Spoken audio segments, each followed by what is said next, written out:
안녕하세요. 저는 가진 것을 모두 잃고 혼자 살아가고 있는 40대 후반의 남자입니다.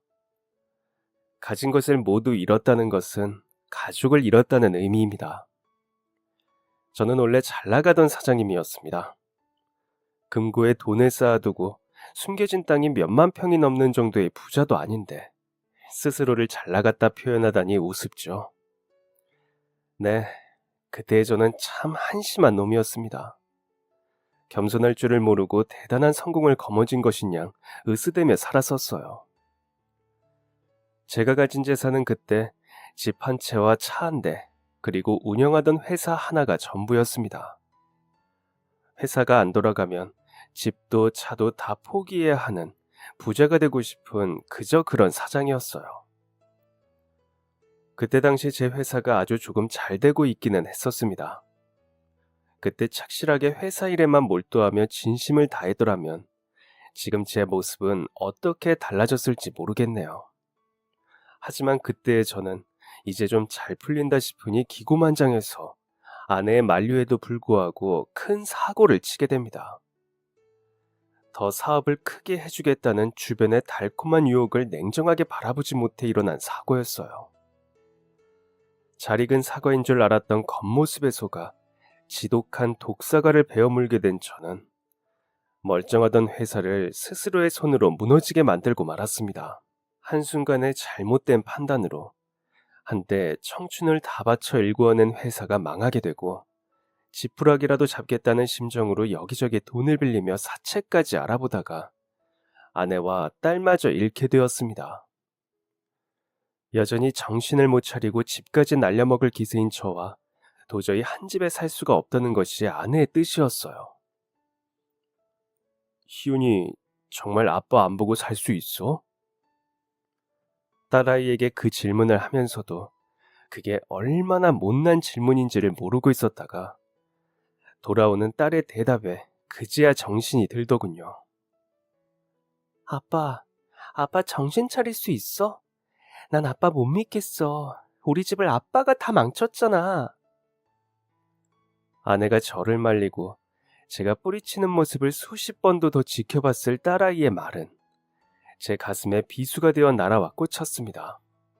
정말 가슴 아팠지만 틀린 말은 없었습니다. 대체 무엇에 홀려 그토록 사랑하는 아내의 말에 두 귀를 막았던 것인지 후회를 했을 때는 이미 늦었더군요. 싹싹 빌어도 보고 각서를 써들고 매달려도 보았지만 아무리 눈물겨운 호소를 해도 아내의 마음은 돌아서지 않았습니다. 결국 그렇게 저는 아내와 이혼을 하고 딸아이의 양육권을 포기한 채 혼자가 되었습니다. 살던 집도 더 이상 남아있지 않았습니다. 평생 아빠 없는 아이로 살아가야 할 딸과 남편 없는 여자로 살아가야 할 아내에게 집을 넘겼기 때문이었어요. 제가 마지막으로 해줄 수 있는 것은 그것 말고는 없더군요. 그렇게 하고 나니 제가 죽기라도 할까 걱정이 되었는지 아내는 제게 말했었습니다. 허튼 생각하지 말고 열심히 살아. 당신 처음 그때처럼. 맞습니다. 사실 남은 생은 포기하려 했었는데요.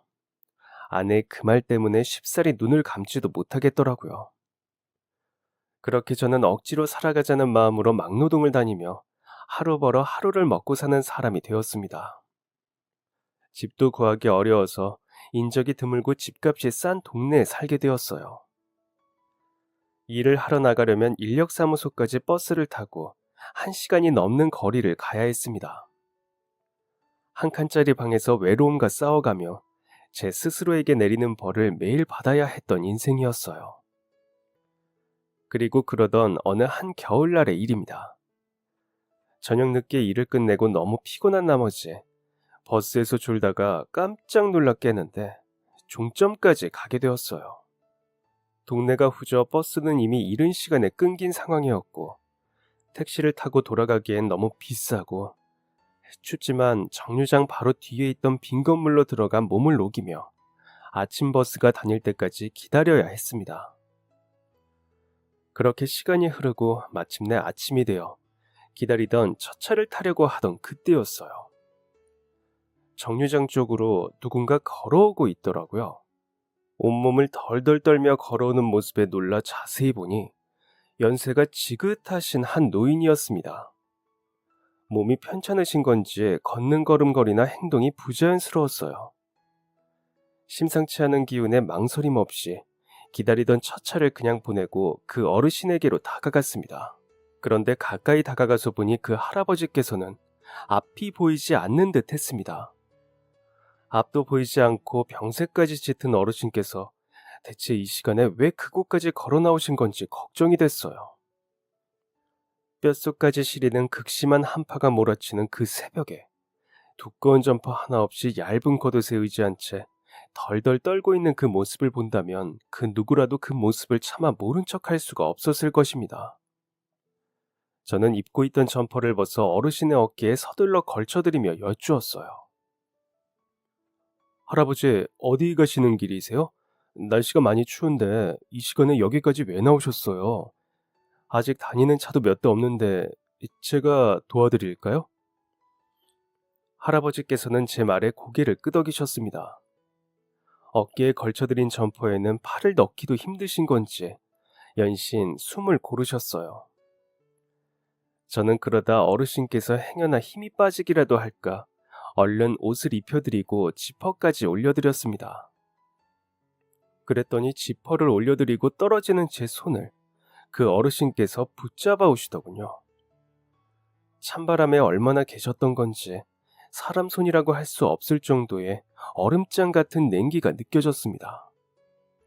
그 작은 손이라도 녹여드리려 저는 두 손으로 할아버지의 양손을 마주잡고 제 목에 두르고 있던 비루한 머플러로 꽁꽁 덮어드렸어요.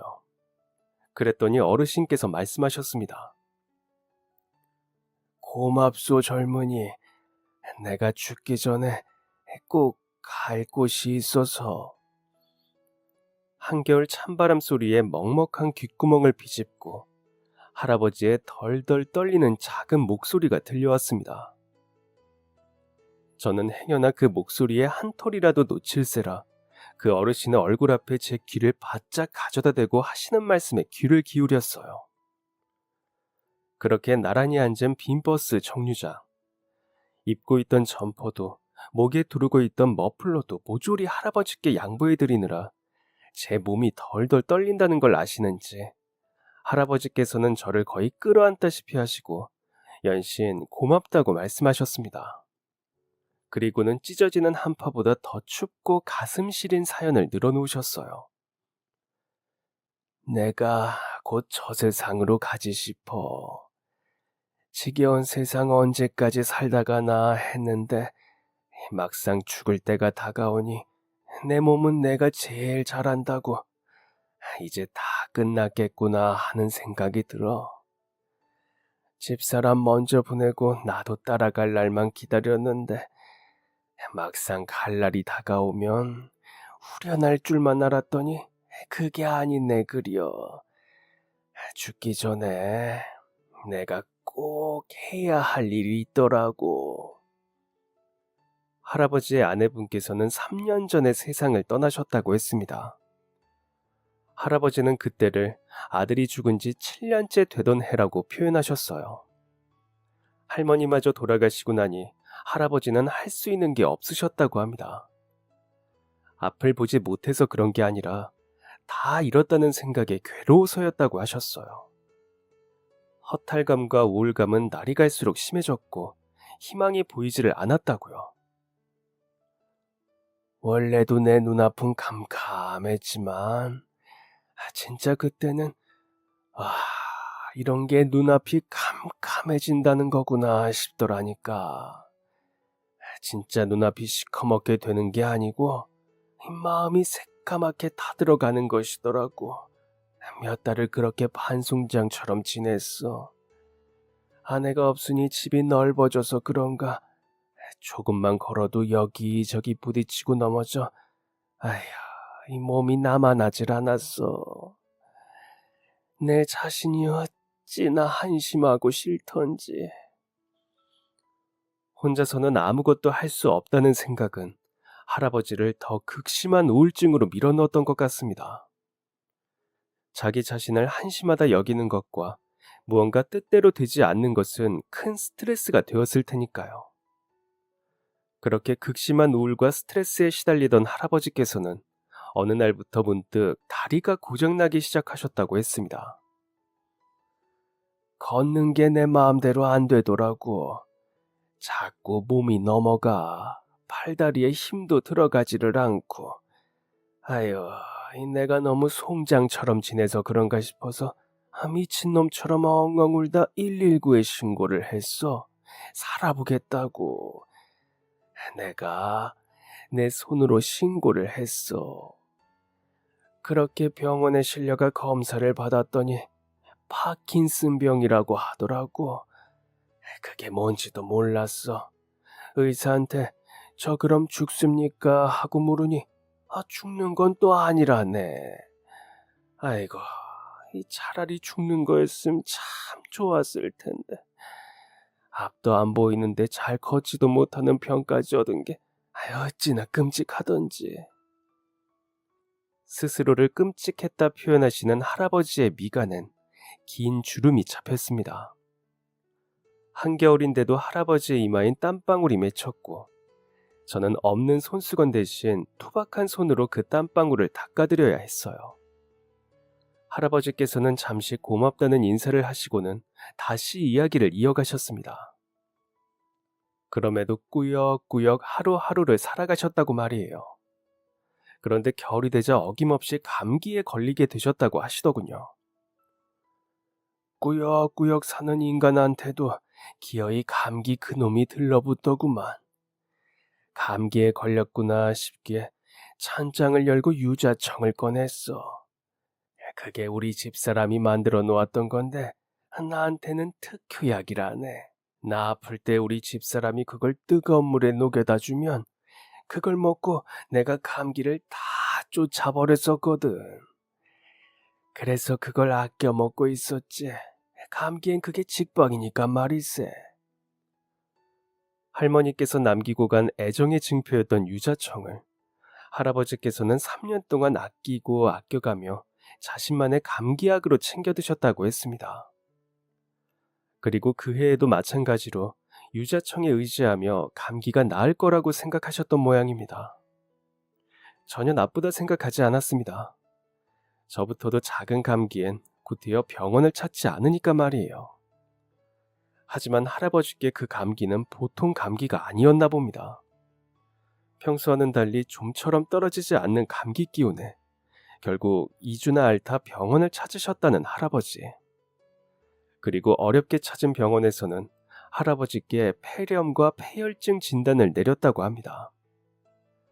울며 겨자 먹기로 입원까지 하게 된 할아버지께서는 치료를 받으며 내내 죄책감에 시달리셨다고 했습니다. 가족들은 하나도 남김없이 다 저 세상에 떠나보냈는데 나는 그깟 감기 하나 못 쫓아내서 살겠다고 입원까지 하고 누워있었으니. 그렇게 퇴원을 하신 후에는 쭉 병원약을 복용하며 생활해 오셨고 일상생활에 큰 지장이 없으셨다고 하셨습니다. 약만 챙겨 먹을 뿐이지 정말 병을 떨쳐냈다는 생각이 들 정도였다고요. 그런데 얼마 전부터 갑자기 화장실에 가는 게 불편하고 어렵게 되었고 결국은 쓰러지기까지 하셨다고 하더군요. 정신을 차리니 현관문 앞에 쓰러져 있더라고. 당최 왜 거기서 정신이 드는 건지 기억도 나질 않으니 미치겠더라고. 결국 또 힘들게 병원을 찾았어. 죽을 것도 아닌데 자꾸 아프기만 하니 성질이 더러워지더라고.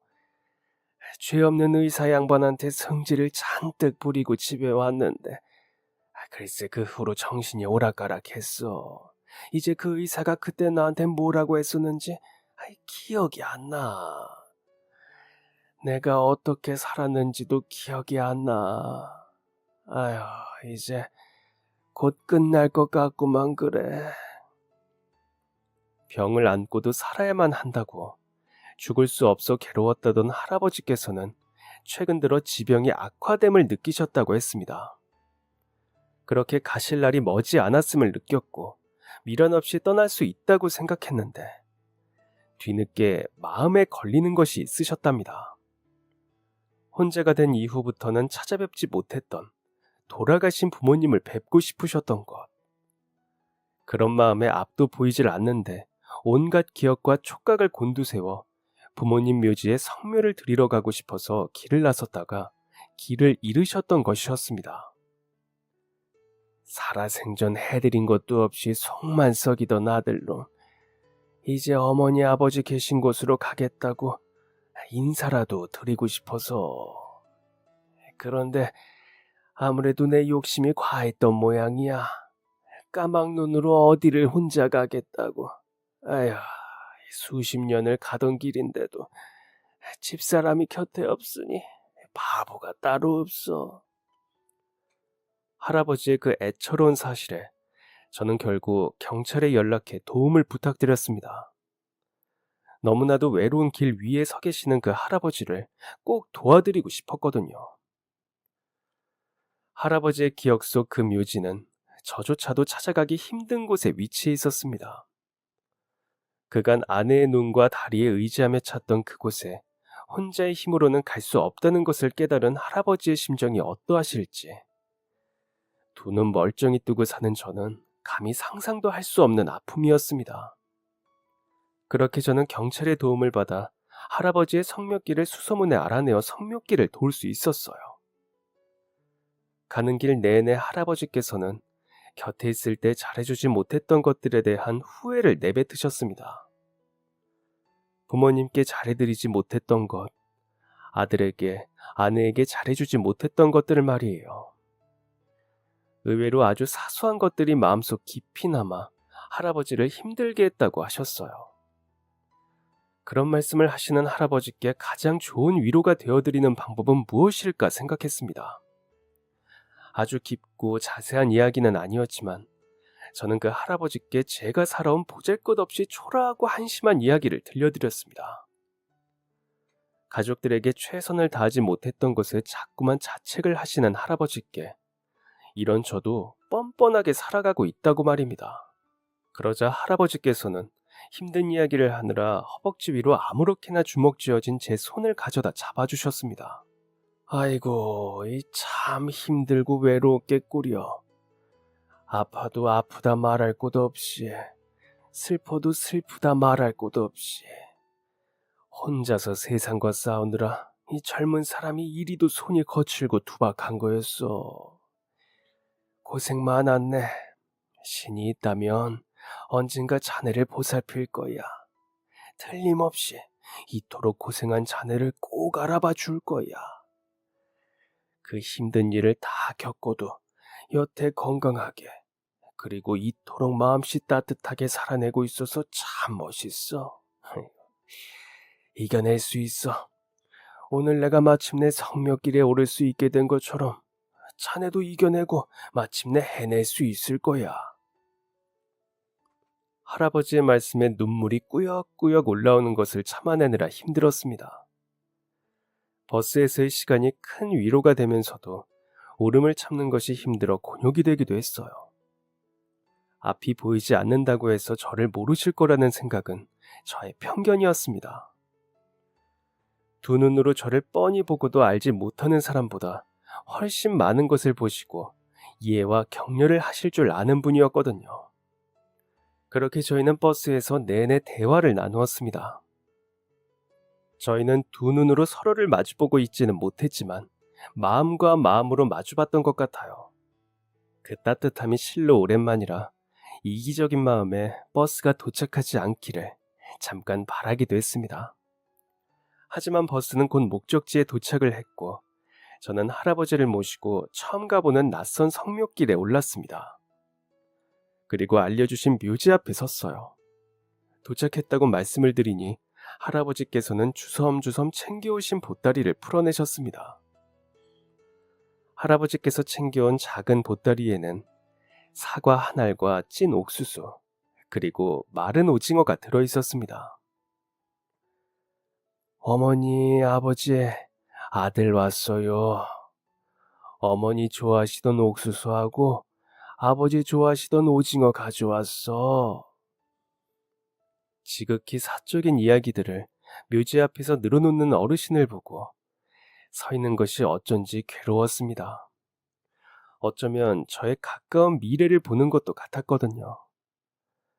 아내에게 이혼당하고 혼자 사는 제게 찾아올 마지막 날도 그와 같을 것 같아서였습니다. 어르신께서는 묘지 앞에 서서 눈물을 한없이 쏟아내셨습니다. 그리고 그때부터 빛이 바랜 풀들이 무성한 그 묘지 위로 굵은 눈발이 흩날리기 시작했어요.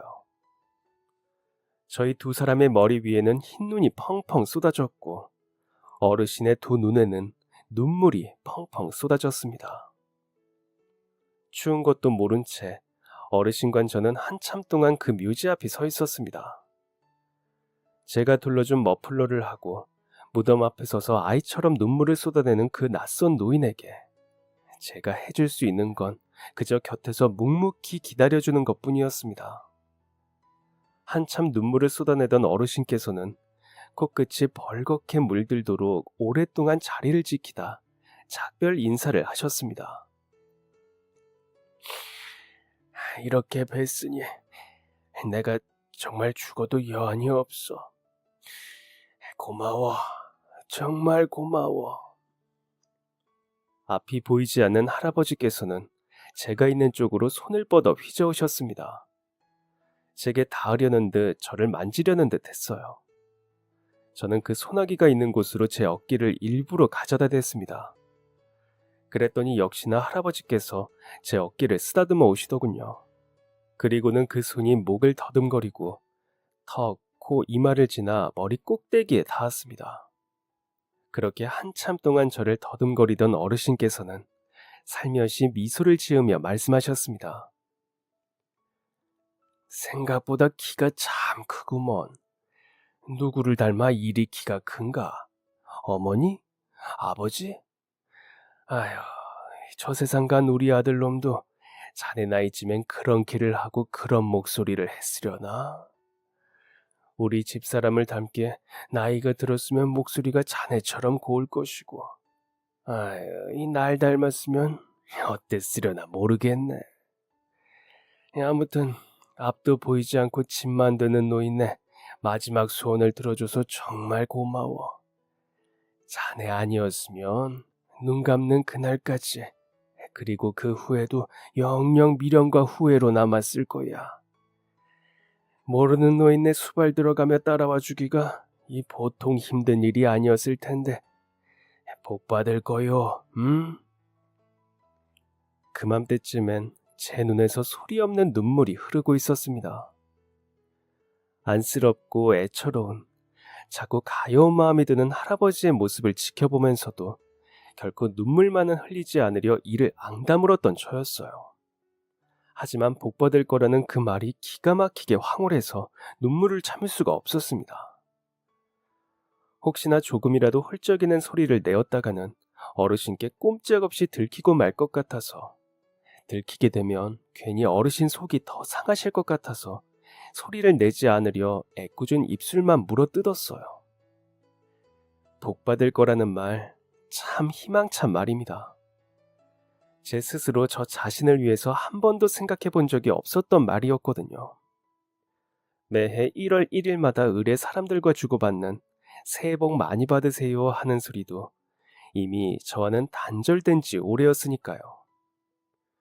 모두가 다 그런지는 몰라도 제가 일하던 현장에서는 그런 대화를 잘 주고받지 않았습니다. 누가 이런 하찮은 저를 위해 행운을 비는 말을 해줄 수 있겠습니까? 복이 없을 저에게, 복이 없던 저에게, 제 발로 복을 걷어차버린 멍청한 저에게 말입니다. 어쩌면 저는 그날 힘든 일을 마치고 내려야 할 정류장마저 지나친 채 제 인생의 희망을 놓아버렸던 건지도 모르겠습니다. 그러던 중에 마침 그토록 하찮은 저의 도움이 필요한 어르신을 만나게 되었고, 어르신을 도우며 정말 아주 작은 희망을 보았는지도 모르겠어요.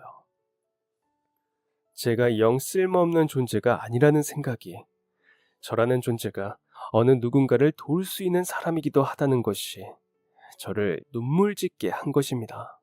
어르신과 저는 다시 버스에 몸을 싣고 달렸습니다. 터미널에 내리면 저는 저의 집으로, 할아버지는 할아버지 댁으로 각자 흩어지기로 하고서 말이에요. 하지만 다시 터미널에 내렸을 때 저는 어쩐지 곧장 집으로 향하고 싶지가 않았습니다. 혼자 되어 지낼 때 가장 힘든 시간이 있었습니다. 어쩔 수 없이 사람들과 어울리고 집으로 돌아갔을 때 그 정막, 갑자기 저만 소리 없는 공간에 들어와 있는 것 같은 공포스러운 기분. 애써 어두운 방에 불이라는 불은 다 켜두고 나면 그 헛헛한 기분이 조금은 나아졌었지만 이 어르신의 댁은 어떨까 하는 걱정이 들었습니다. 사람 소리로부터 단절되어도 빛이라도 환하게 밝힐 수 있는 저와는 달리 불을 켜도 빛을 볼 수 없는 어르신의 마음은 얼마나 공허하고 외로울지 하는 걱정이었어요. 오지랖일까봐 터미널까지 도착하는 내내 속으로 수백 번 고민했습니다. 그리고 터미널에 도착해 제게 작별 인사를 구하는 어르신의 모습을 보는 순간 마음이 확고해졌어요. 이 어르신과 이대로 작별하지 않겠다고 말입니다. 할아버지, 제가 댁까지 모셔다 드릴게요. 어르신은 한사코 거절하셨습니다. 바쁜 사람 붙들고 시간 낭비하게 한 것도 미안한데 터미널에 내렸으니 집 정도는 혼자 찾아가실 수 있다고 하시면서 말이에요. 물론 저는 그런 할아버지의 반응을 예상하고 있었기에 대충 거짓말을 했습니다. 할아버지 사시는 동네에 볼 일이 생겼다고 말이죠. 그렇게 저는 그날 나가려던 일까지 포기하고 그 할아버지에게 제 시간을 써보기로 했습니다. 물론 모르는 사람의 집까지 하루 만에 방문하기란 저도 처음 있는 일이었습니다. 빈손으로 가기에 창피해서 어르신께는 잠깐 살 게 있다고 핑계를 대고 길거리 좌판에서 귤 한 봉지도 샀습니다. 그렇게 저는 처음 만난 낯선 할아버지의 댁에 발을 들이게 되었어요. 옷 속 깊숙이 숨겨두었던 목걸이를 꺼내어 능숙하게 현관문을 여는 할아버지의 작은 몸 뒤로 평범한 가정집의 모습이 펼쳐졌습니다. 그걸 보고 잠시나마 속으로 갈등이 들기도 했었어요. 알고 보면 내가 괜한 연민을 가지는 게 아닐까? 이토록 좋은 집에 살고 계시는데 내 주제에 할아버지를 가엾게 여기는 게 정녕 맞는 걸까? 현관문으로 들어서는 딱 5초간에 들었던 생각이었습니다. 정말 괜찮은 집이어서 제가 사는 집보다 훨씬 좋은 집이어서 그런 생각을 했었어요. 하지만 할아버지께서 더듬이는 손으로 거실의 불을 탁 하고 밝히셨을 때 제 마음에 참을 수 없는 절망감이 찾아와 버렸습니다. 겉에서 살짝 볼 때는 전혀 몰랐는데 불이 켜지니 할아버지의 고통과 외로움이 고스란히 드러났기 때문입니다. 집이 차마 표현할 단어가 없을 정도로 엉망이었습니다. 집 상태를 아시는 건지 모르시는 건지 어르신께서는 능숙한 손짓으로 널브러진 무언가들을 치우며 제가 앉을 자리를 마련해 주셨습니다. 왜 이렇게 사시느냐고 순간적으로 짜증 섞인 잔소리가 튀어나갈 뻔하는 것을 간신히 참았습니다. 이상한 쓰레기들과 정리되지 않은 물건들을 보고 있는 것이 고역이었어요. 집이 그토록 뒤죽박죽 엉망진창이 되어 있으니 한 칸짜리 제 방보다 더 비좁아 보이더군요. 앞이 보이질 않는 할아버지인데 그깟 정리정돈이 중요할까 싶은 생각이 들다가도 그래도 사람 사는 태는 나야 하지 않을까 하는 생각이 들었습니다. 본인께서 본인이 곧 세상을 떠나실 것이라는 것까지 예감하고 있는 마당에 떠나시는 길목이 가지런하기를 바라는 마음도 있었습니다. 그래서 오지랖인 걸 알지만 다음날 청소라도 해드려야겠다는 마음에 다시 그곳을 찾아뵙게 되었어요. 이틀 연속 일을 나가지 않을 수는 없어 일이 끝나자마자 할아버지 댁으로 향했습니다. 시장에서 헐값에 나와 있는 청소 도구들도 사들고 갔어요. 쓰레기들을 담을 커다란 봉투들도 수없이 필요할 것 같아 챙겼습니다. 왜 또 왔느냐고 호통치듯 말씀하시는 할아버지의 목소리에는 언뜻 반가움이 비쳤습니다. 현관문을 활짝 열어 젖히고 호통 뒤에 저를 끌어안으시던 손길이 있었거든요. 할아버지, 집 청소 좀 해드릴게요. 집에 냄새가 많이 심하냐며 치운다고 치웠는데 방이 엉망인 걸 생각하니 창피하다며 어르신께서 머쓱하게 웃으셨습니다. 그렇게 저는 어제 처음 뵌 할아버지의 집을 청소하기 시작했어요. 청소를 하면서 울기도 많이 울었습니다. 집안 곳곳에는 할아버지보다 먼저 세상을 떠나신 할머니께서 곳곳에 할아버지를 위해 배려해둔 많은 것들이 남아 있었습니다. 할머니께서는 돌아가셨지만 할아버지를 사랑하는 할머니의 마음만은 집안 곳곳에 남아 있었어요. 그것들을 잘 보존하면서 쌓인 먼지와 쓰레기들을 싹 다 치우고 나니 꼬박 이틀이 소요되었습니다. 할아버지께서는 제가 청소를 하는 내내 저를 향해 물끄러미 앉아 계셨습니다. 앞이 보이지 않는 어르신이었지만 그 모습이 꼭 저를 자세히 관찰하시는 것 같아 마음이 뭉클했습니다. 집에 누가 오니 따뜻하구만 그래. 집에 사람을 잘 안 들이려 했어. 왔다가 가고 나면 온기가 쏙 빠져나가는 기분이 들어서. 근데 막상 누가 와서 따뜻하게 온기를 채워주니 좋구만. 제가 울컥하는 순간마다 어르신께서는 어떻게 하셨는지 괜히 말을 걸어오시곤 했습니다. 하지만 그런 말씀들조차 목이 메어왔어요. 그 문을 나서기 전까지는 눈물을 꾹 참아야 했습니다. 고요한 집 안에 오직 제가 움직이는 소리만 적나라하게 울려 퍼지고 있는데 콧물이라도 잘못 훌쩍였다가는 어르신께 괜한 걱정을 끼쳐드릴 것 같아 염려되어 그랬습니다.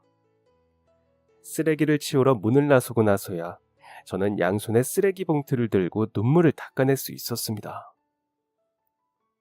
누구인데 그 집을 그렇게 들락날락거려요? 혹시 그댁 어르신 무슨 일이라도 생겼어요? 그때 그런 저를 발견한 한 어르신께서 가던 길을 멈추고 제게 물어오셨습니다. 눈물을 훔치느라 상세히 말씀드리지는 못했지만 행여 제가 일을 나간 사이에 할아버지께 정말 무슨 일이라도 생긴다면 이웃의 도움이 절실했기에 그분을 붙들고 사정을 말씀드렸습니다. 우연히 만난 할아버지인데 집이 너무 엉망이라 청소만 해드리려 한다고. 그랬더니 그분도 어느 정도 할아버지를 아시던 분인지 제게 격려의 말과 미안함을 표하셨습니다. 아이고, 젊은 사람이 참 착하기도 하지. 생판 모르는 남을 그리 돕기가 어디 쉬운가? 이렇게 같은 동네 사는 우리도 눈 감고 못 본 척하기 바빴는데 그 할아버지 여기서 산지 50년이 넘었어. 10년 전인가? 딱 하나 있던 자식마저 사고로 잃고 그 집 할머니 할아버지가 많이 힘들어 하셨는데 아이고. 이런 말 하기도 미안해. 우리가 미안해요. 살기 바쁘다는 핑계로. 지나가던 그 어르신의 말씀에 제 마음은 더 속상해져 왔습니다. 불편한 몸으로 왜 혼자 지내고 계시는지 그제야 그 이유를 깨달았으니까요. 할아버지께는 정말 남아있는 가족이 없었던 것입니다. 잔인하도록 슬픈 현실에 어르신이 자리를 뜨고 나서도 저는 한참 동안이나 그 자리에서 눈물을 닦아야 했습니다. 왜 불행은 한꺼번에 찾아오는 걸까? 저 할아버지께는 무엇이 가장 큰 불행이었을까? 아들을 잃었을 때, 아내를 잃었을 때, 그게 아니라면 아픈 몸으로 죽음을 기다리기만 하는 지금? 할아버지께 일어난 일들이 저를 포함한 누구에게나 얼마든지 일어날 수 있는 일이라는 걸 생각하니 가슴이 쓰라렸습니다. 한참 울다 분리수거를 하고 할아버지께서 기다리실 집으로 들어가니 언제 자리에서 일어나셨는지 부엌에 서서 무언가를 하고 계시더군요. 할아버지의 작은 머리통 뒤로 뽀얀 김이 뭉게뭉게 피어나고 있었습니다. 아유, 왜 왔는가? 쓰레기가 많지? 미안하네. 추운 날 고생시켜서 어쩌면 좋아. 에휴, 그냥 두래도. 자, 이거라도 한 잔 들어. 따뜻한 유자차야. 우리 아내가 나 유자차 없이는 겨울을 못 난다고 유자청을 양껏 만들어 두고 갔어. 할머니께서 만들고 할아버지께서 끓여주신 그 따뜻하고 달큰한 유자차를 저는 느리게 음미했습니다. 그러면서 내내 생각했어요. 죽음이라는 것은 무엇이고 또 산다는 건 대체 무엇인지. 답이 없는 그 질문을 머릿속으로 수백 번 고민했습니다. 그 후 저는 할아버지 댁의 청소를 다 마쳤음에도 일이 끝나면 집으로 바로 돌아갈 수가 없었습니다. 무사히 잘 계시는지, 더 필요한 건 없으실지, 아픈 몸에 더한 상처가 나진 않으셨을지 걱정이 되어 자꾸만 발길이 그곳으로 향했습니다. 그렇게 특별한 용건도 없이 그 댁을 드나든 지 열흘째 되던 날이었어요. 늘 별다른 말씀 없이 저를 향해 물끄러미 앉아 계시기만 하던 할아버지께서 어쩐지 저를 향해 자꾸만 할 말이 있는 듯 우물쭈물 하셨습니다. 혹 부탁이라도 하실 것이 있어 그러시는 건지 저는 촉각을 곤두세운 채 할아버지의 말씀을 기다렸어요. 그런데 할아버지께서 전혀 예상치 못한 말씀을 건네셨습니다. 저기 말이야, 내가 있잖아. 할아버지께서는 제 눈앞으로 서류 한 장을 내미셨습니다. 서류에 적힌 글자를 보고 제 눈은 갈 곳을 잃고 방황할 수밖에 없었어요. 대체 저한테 왜 이러시는 건지 난감하고 곤란했습니다. 자네도 알다시피 내가 죽고 나면 남은 가족이 없어. 평생 힘들게 일해서 벌어모은 돈으로 집도 사고 통장도 만들어 뒀는데 막상 죽을 날을 받아놓고 보니 이것들을 두고 죽기가 아까운 게 아니겠는가. 눈먼 장님이라고 젊을 때 일찍이 영 끊다시피 했던 형제들한테는 주고 가자니 아까워서 도저히 눈을 못 감을 것 같고, 힘들게 벌어모은 재산인데 죽는 날 마음 편히 주고 갈 사람이 없다는 게 그게 날 또 외롭고 힘들게 하는구려. 그래서 말인데 이걸 자네가 가지면 어떻겠나. 마침 자네가 청소도 깨끗하게 싹 해줬고, 자네한테는 내가 그저 한낱 불쌍한 눈먼 노인일 뿐일지 모르겠지만 나한테 자네는 죽기 전 마지막 소원을 들어준 고마운 사람이거든. 부담스러워할까 며칠을 고민했는데 더 망설이면 제대로 말도 못해보고 눈 감게 될까봐. 할아버지께서 제게 내미셨던 서류는 집문서였습니다. 그 서류를 보고 흠칫했던 마음이 할아버지의 말씀으로 인해 현실이 되고 말았어요. 물론 정말 꿈같은 이야기였습니다. 하늘에서 돈이 뚝 하고 떨어지는 상상은 수없이들 하지만 실제로 자신에게 그런 일이 일어날 것이라고는 누구도 예상하지 못하지 않습니까? 저 역시도 예상하지 못한 일이었기 때문에, 말도 안 되는 일이었기 때문에 당황하고 난감할 수밖에 없었습니다. 무슨 말씀을 드려야 할지 몰라 그냥 냅다 자리에서 벌떡 일어났습니다. 할아버지, 아무리 그래도 그렇지 제가 그걸 어떻게 받아요? 힘들게 버신 돈, 마련하신 집 더 가까운 분에게 주셔야죠. 저는 할아버지랑 알게 된 지 이제 겨우 열흘 된 남인데 저한테 왜 그러세요? 다시 생각해 보세요. 아셨죠? 그렇게 저는 후다닥 할아버지의 말씀을 피해 도망치듯 집을 나서려 했어요. 남의 호의를 덥석 받는 것도 익숙하지 않았지만 그 호의를 거절하는 법은 더더욱 몰랐던 저였기 때문입니다. 스스로 그 돈을 받을 만한 자격이 없다고 생각했기 때문에 더 그랬어요. 그런데 도망치듯 현관문 앞에서 신발을 신은 제게 할아버지께서 말씀하셨습니다. 혹시나 내가 자네를 다시는 못 보게 될까봐 미리 이야기하는 걸세. 그동안 정말 고마웠네. 이 돈 전부 다 자네 가지라고 안 하겠네. 반은 기부하고 반은 자네를 줄게. 그러니 기부하는 걸 자네가 도와주고 그 수수료를 받는다고 생각하면 어떻겠는가. 나만큼이나, 아니 나보다 더 길고 외롭게 살아가야 할 자네가 마음에 걸려 그래. 내가 편히 눈을 못 감을 것 같아. 부탁함세. 노인네 고집에 못 이기는 척 그냥 받아주게나. 신발을 씻던 저는 그 자리에 주저앉고 말았습니다. 그 짧은 시간에도 제 속은 엉망진창이 되었어요. 받고 싶은 마음과 차마 그럴 수 없는 마음이 서로서로 싸워댔습니다.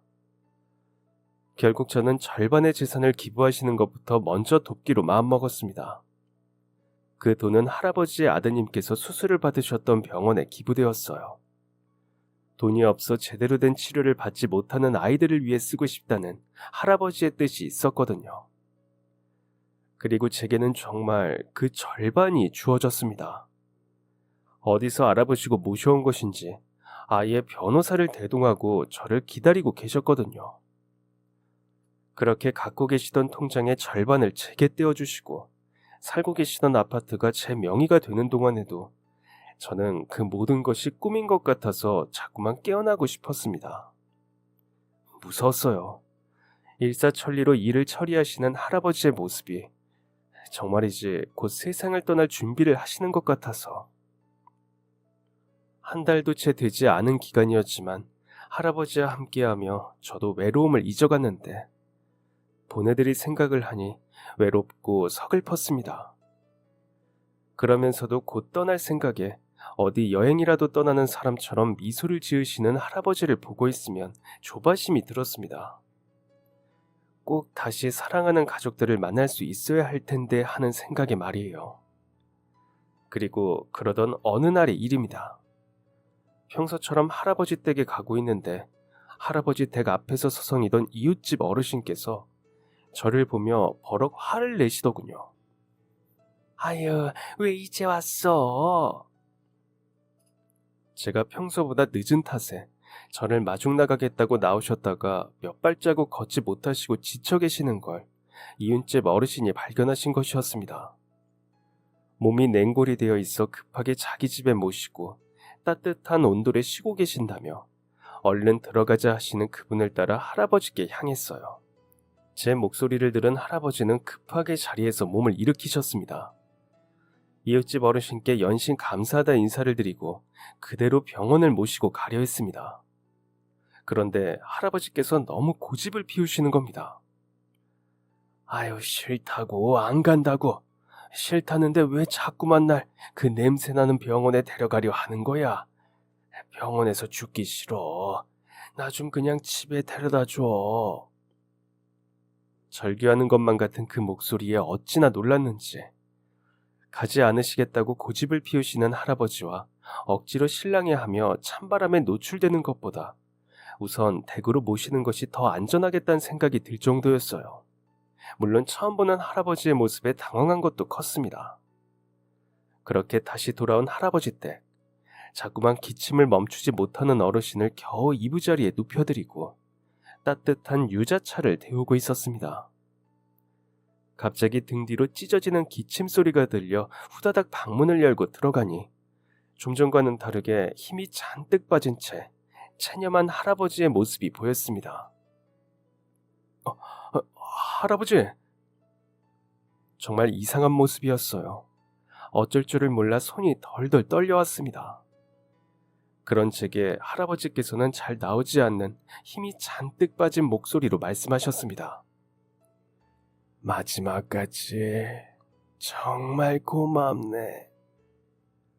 그 순간 세상이 멈춘 것 같은 기분이 들었어요.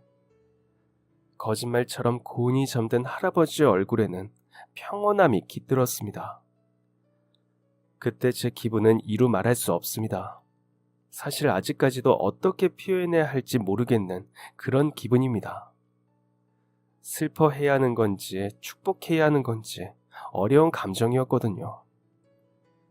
눈에서는 눈물이 흘렀지만 한편으로는 할아버지의 평온한 표정에 마음이 놓였습니다.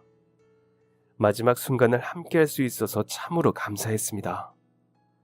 외롭고 힘들던 할아버지께 작은 온기가 되어드리는 그 며칠 동안 저도 할아버지께 많은 위로를 받았으니까요. 아무것도 될 수 없는 하찮은 존재라고 스스로를 여겼었는데 그렇지 않다는 것을 깨닫게 해준 분이었으니 말입니다. 저는 영원히 잠든 할아버지를 조심스레 끌어안으며 아직 완전히 떠나신 게 아니라면 제 목소리가 들리기를 간절히 바랬습니다. 할아버지, 저도 할아버지를 만난 걸 세상에 감사해요. 할아버지 덕분에 다시 살아갈 희망을 느꼈어요. 하늘나라에서는 더 이상 아프지 말고 어여쁜 아내분과 푸른 하늘을 마음껏 눈에 담으며 행복하게 계셔야 해요. 다시 만날 그날까지 꼭 즐거운 일만 가득하셔야 해요. 할아버지께 드렸던 마지막 인사는 그 후로도 아직까지 제게 기도의 일부가 되고 있습니다. 제가 아직까지도 할아버지의 기도를 하며 지내고 있는 건 여전히 제가 세상을 살아가고 있다는 증거가 되기도 합니다. 살아가시는 동안 할아버지께서는 상상이나 하셨을까요? 그토록 힘들게 모은 재산을 핏줄도 아닌 낯선 남에게 주고 가게 되실 줄을. 그 귀한 피땀 눈물로 일궈내신 감사한 돈으로 저는 감히 새로운 인생을 시작했습니다. 앞을 보지 못하는 장애를 가지고도 누구보다 열심히 인생을 살고 가정을 지켜가려 애쓰셨던 할아버지의 삶을 알기에 단 한 푼도 허투루 쓰지 못하고 있습니다. 비록 제게는 더 이상 지켜야 할 가족이 없지만 그분만큼이나 절실한 마음으로 저 자신을 위해 애써보고자 합니다. 지금 제가 살고 있는 저의 두 번째 삶은 그 할아버지께서 주신 삶입니다. 곧 다시 찾아올 제 인생의 볕들 날은 돈에 빠져 허우적거리는 못난 모습이 아니라 사람을 사랑하는 마음으로 똘똘 뭉친 그분 같은 모습이고 싶습니다. 그리고 정말로 다음 생이라는 게 있어 그 할아버지를 다시 만나게 된다면 꼭 말씀드리고 싶어요.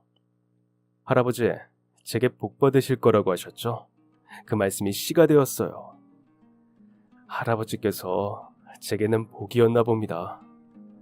언제 죽어도 이상할 것이 없던 한심한 인간 쓰레기였던 제가 할아버지께서 남기고 가신 많은 것들 덕분에 다시 일어설 수 있었습니다. 감사했습니다. 다시 열심히 살아가고 싶은 꿈을 심어주신 할아버지께서 제겐 복이자 행운이었습니다. 라고 말입니다. 살아서라도 꿈에서라도 죽어서라도 딱 한 번만이라도 다시 뵙고 싶은데 그게 쉽지가 않네요. 그곳에서 잘 지내고 계시겠죠? 그리운 계절입니다. 그럼 지금까지 사연 들어주셔서 감사합니다. 사연이 재미있으셨다면 구독과 좋아요를 눌러주세요. 감사합니다. 안녕히 계세요.